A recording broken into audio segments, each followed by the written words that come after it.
ሩሲያ 4 ዓመታት የተጠጋ ጊዜ ያስቆጠረው የዩክሬን ጦርነት በሚቋጭበት አግባብ ላይ ለመምከር የኪየቭ ፕሬዝዳንት ቮሎዲሚር ዘለንስኪ ሞስኮ እንዲገኙ መጋበዟ ተገልጿል። ፕሬዝዳንት ዘለንስኪ በበኩላቸው የቀረበላቸውን ጥሪ ውድቅ አድርገውታል። የተሰማው የአሜሪካው ፕሬዝዳንት ዶናልድ ትራምፕ የሩሲያው ፕሬዝዳንት ቭላዲሚር ፑቲንን በግል ጠይቀው ለአንድ ሳምንት ያክል በዩክሬን ላይ የሚፈጽሙትን ጥቃት ለማቆም እንደተስማሙ በገለጹበት ወቅት ነው።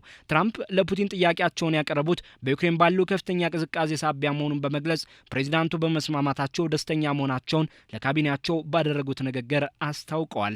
አሜሪካ በሩሲያ ዩክሬን መካከል እየተካሄደ ያለው ጦርነት እንዲቋጭ ግፊት እያደረገች መሆኑ ሲታወቅ ፕሬዝዳንት ትራምፕ ከፍተኛ ግፊት በማሳደር ላይ ናቸው።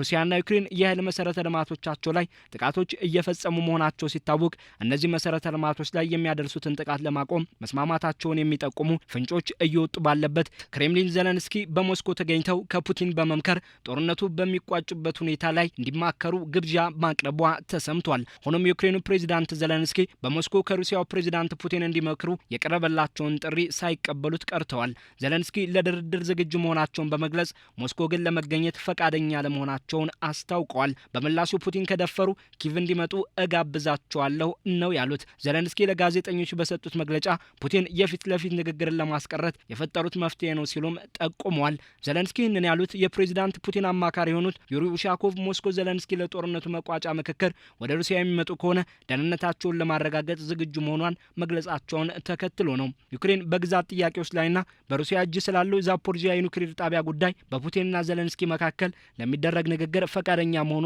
መግለጿ ይታወሳል። ሆኖም ፕሬዝዳንት ዘለንስኪ በሩሲያም ሆነ በወዳጇ ቤላሩስ የሚደረግ ንግግርን እንደማይቀበሉት አረጋግጠዋል። የሀገራቱ ፕሬዝዳንት 4 ዓመታት የተጠጋ ጊዜ ያስቆጠረው ጦርነት ከተጀመረ ወዲህ ፊት ለፊት ተገናኝተው አያውቁም። ሩሲያ ቀደም ብላም ለዘለንስኪ መሰል ግብዣ ማቅረቧ ቢታወቅም ፕሬዝዳንቱ ውድቅ ማድረጋቸው ይታወሳል። ባሳለፍነው 25 ደግሞ ዘለንስኪ ከፑቲን በቱርክ ተገናኝተው ለመምከር ያቀረቡትን ጥሪ ፑቲን ውድቅ አድርገውታል። የአሜሪካ ባለስልጣናትን ጨምሮ በሀገራቱ ልዑካን መካከል የተደረገው የመጨረሻው ድርድር በቅርቡ በተባበሩት አረብ ኤምሬቶች የተከናወነው ሲሆን ገንቢ ውጤት የተገኘበት ሲሉ ፕሬዝዳንት ዶናልድ ትራምፕ አሞካሽተውታል። ይኸው ምክክር ቀጣይነት ያለው እንደሆነም ተመላክቷል። ሆኖም ይኸው ድርድር በአሜሪካና ኢራን ውጥረት ሳቢያ ከአቡዳቢ ወደ ሌላ ስፍራ ሊዘዋወር እንደሚችል ፕሬዝዳንት ዘለንስኪ ጠቁሟል። ሩሲያና ዩክሬን የኃይል መሰረተ ልማቶች ላይ ጥቃት ያለመፈጸም ስምምነት ላይ ስለመድረሳቸው ፍንጮች ቢኖሩም ዘለንስኪ ቀጥተኛ ስምምነት አለማድረጋቸውን በመግለጽ ሩሲያ መሰል ጥቃቶችን ካቆመች ዩክሬንም ታቆማለች ሲሉ ዝግጁ ናት በማለት ገልጸዋል። ምላሻችን አደራዳሪያችን አሜሪካ የምትፈልገው ነው ብዬም አስባለሁ ሲሉ ለአሜሪካ ጥረት እውቅናቸውን ደግሞ ገልጸዋል። ሩሲያ በቅርቡ በፈጸመቻቸው ጥቃቶች በዩክሬን የኃይል መሰረተ ልማቶች ላይ ከፍተኛ ውድመት ያደረሰች ሲሆን ጦርነቱ ከተጀመረ ወዲህ የከፋው የኃይል መሰረተ ልማቶች ውድመት መድረሱም ይገለጻል። የአሜሪካው ፕሬዝዳንት ትራምፕ የሩሲያ አቻቸውን ፑቲንን በቀጥታ በማናገር ፕሬዝዳንቱ ለአንድ ሳምንት ያክል ጥቃታቸውን ለማቆም መስማማታቸውን አስታውቀዋል። ሩሲያና ዩክሬን ከስምምነት ለመድረስ የሚያደርጉት ድርድር ላይ በሩሲያ የተያዙት የዩክሬን 20% ግዛቶች መሰናክል መሆናቸው ይገለጻል። የአሜሪካው ማርኮ ሩቢዮም ያለመስማማታቸው ዋነኛ ጉዳይ መሆኑን አረጋግጠዋል። ለመፍታት አስቸጋሪ መሆኑንም ሩቢዮ አጽንኦት ሰጥተዋል። የአሜሪካው ፕሬዝዳንት ትራምፕ በበኩላቸው ዩክሬን ለሰላም ስትል የተያዙባትን ግዛቶች ለቃም ቢሆን የተኩስ አቁም ስምምነት ላይ እንዲደረስ ይሻሉ።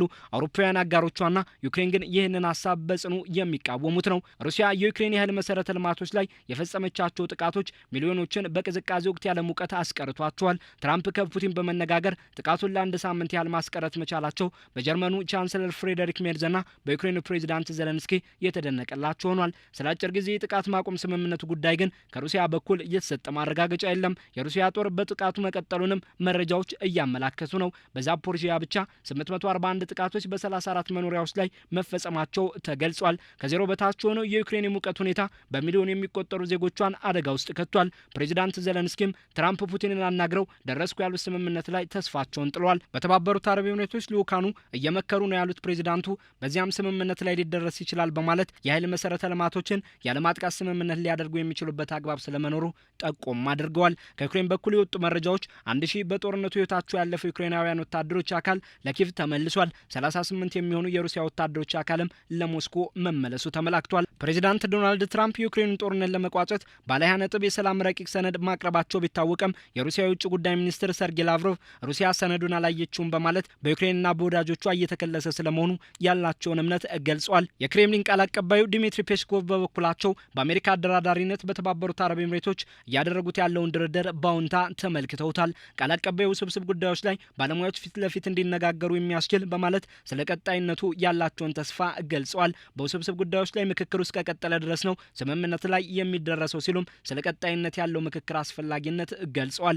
ሩሲያ ለድርድሩ ቀጣይነት ያላትን ፈቃደኝነትም አጽንኦት ሰጥተዋል። ሀገራቱ 4 ዓመታት የተጠጋ ጊዜ የፈጀው ጦርነት በሚቋጭበት ዙሪያ በልዑካን በኩል እየመከሩ ቢሆንም የሀገራቱ ፕሬዚዳንቶች ፊት ለፊት የመገናኘታቸው ነገር ዛሬም አልተረጋገጠም። ሩሲያ ለዘለንስኪ በሞስኮ ተገኝተው ከፑቲን እንዲመክሩ ግብዣ ብታቀርብላቸውም ድፍረቱ ካላቸው በማለት ፑቲን በኪቭ እንዲገኙ በመጋበዝ ግብዣውን ዘለንስኪ ውድቅ አድርገውታል።